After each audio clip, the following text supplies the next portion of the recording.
Kieran, thanks for talking to us. How have the last couple of days been after a good win on Tuesday? Yeah, good.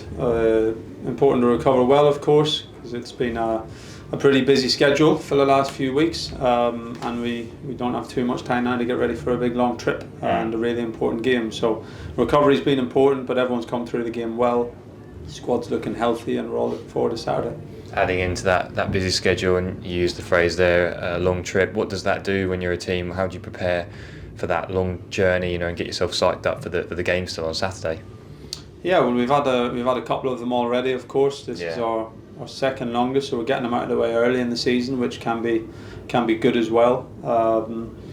We have to adjust a few things schedule-wise. We'll have to adjust our training time again, and the journey is what it is. It's not much different you can do physically. It's about mentally knowing that this is a big trip. It's going to take good energy in the group.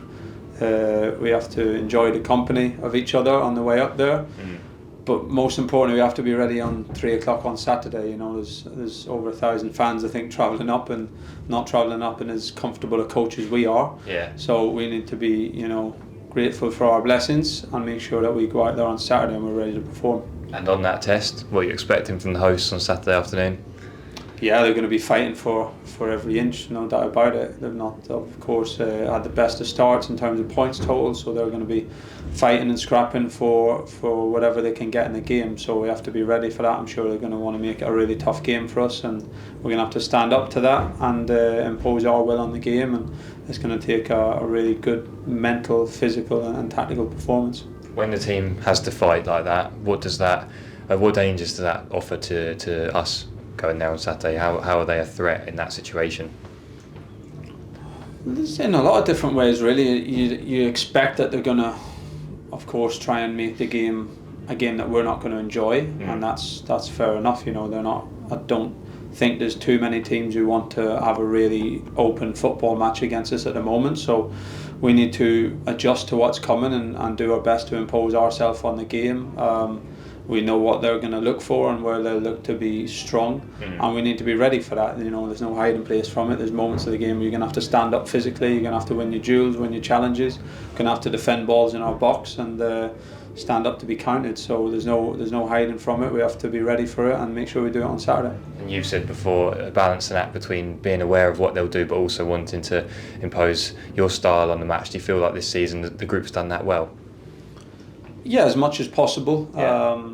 It's not always been easy. Probably the Burton game was a good example where sometimes a really aggressive physical team and with a crowd behind it, it's not easy to get control of the game for 90 minutes. So we'll of course look to play how we play. We'll look to impose our will in the game. But again, you're not going to be able to do that for 90 minutes. And whether it's for 2 minutes, 5 minutes, 10 minutes, 15 minutes, there's going to be a time where you have to stand up to be counted, and that's what we have to be ready for as a team, and that's what we're speaking about, and it's important that we do everything we can to show that on Saturday. Do you look at the games before as well last season, the trip up there? They took the lead despite it was a dominant performance, but then salvaging a point. How much do you look back at the past experiences at a stadium that you're going to? Yeah, probably not too many. Well, quite a few players who weren't there at that time with the injuries even we had at that stage, as well as obviously new players coming in, so we won't speak about it too much. It was a game where I thought we played ever so well for the large majority of the game, but didn't score, and so long as the game's 0-0 you have to keep your concentration top because one moment can change it, and we didn't manage to do that. So these are things that we've spoken about since the start of pre-season when we started getting this group together. It's games like this that add up in the end, and we've had a couple of good away results, I guess, if you look at the likes of the Burton or the Accrington game where we stood up to really physically imposing teams and managed to be resolute and play our football at the right times and get the goals, and we've had a good start in that respect, but there's a lot of big challenges to come, and this is one of them type of challenges, and we've spoke about it since the first day we've been back, and the boys know that's the type of game and challenge we're in for on Saturday, and I think we know what we have to do. And finally, great to hear that the lads are feeling good physically after Tuesday's match. Those that haven't been involved recently, perhaps Pan and Cam, are they all progressing in the right direction?